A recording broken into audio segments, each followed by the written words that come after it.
Presence by Sakshi recording studio, Tamkuhi road, Rajpur, Kushinagar. Priya, ये का कहता हो? और तू चुपचाप बैठल बाड़ू। बोलत काहे नहीं तू? रंजित सही कहत बाड़े मित्र। हम इनकरा से शादी करे जात बानी। ओही के न्योता देवाइल बानी। काल हमनी के मम्मी हो। अरे जब बियाह ये करा शादी करे के रहे, तब प्यार के नाटक हमरा साथ काहे कइले? सेलून लेके दौड़ले हमरे नाम पे पीछे और मैं इसे करे नाम कर। जानम के साथ जब से है, जानम के साथ जब से हमसे छूट गई, दिल टूट गई है, दिल टूट गई। सोचल है न रहत कबो, सोचल है न रहत कबो, तू हमारा संग भई, दिल टूट गई है, दिल टूट गई। Recording by Sakshi recording studio, Tamkuhi road, Rajpur. हम काल भी शेरनी रहनी, आज भी बानी और मरते दम तक रहब। लेकिन तू ना काल हमार जिंदगी में रहला, ना आज। हमके ना तू अपने आप के धोखा देता रहो।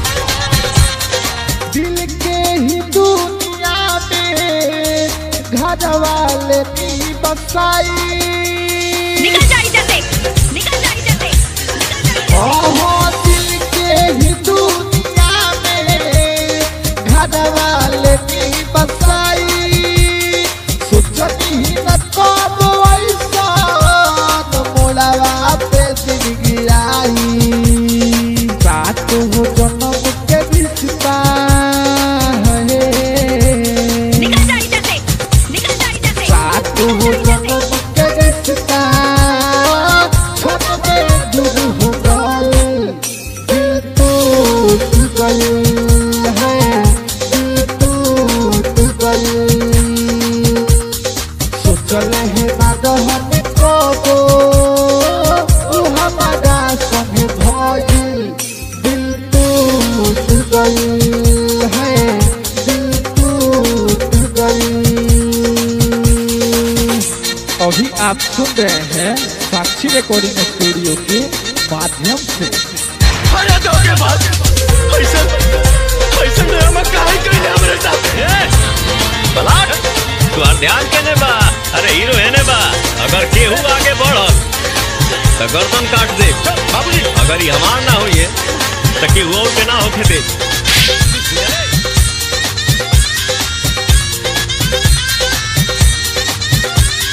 कैसन दुख बाटे है रे हमर समैया, निकल जाई जल्दी, निकल जाई जल्दी, निकल जाई। कैसन दुख बाटे है रे हमर समैया। आदि तकी लकी के होला नहीं सहैया, दिल तू दीवाना अनिल हो है, दिल तू दीवाना अनिल हो। पैसे वही जरूर छोड़ गई, दिल टूट गई है, दिल टूट गई। सोचल है ना रहत कबो, तू हमारा संग भई, दिल टूट गई है, दिल टूट गई। कॉन्टैक्ट 9918127486।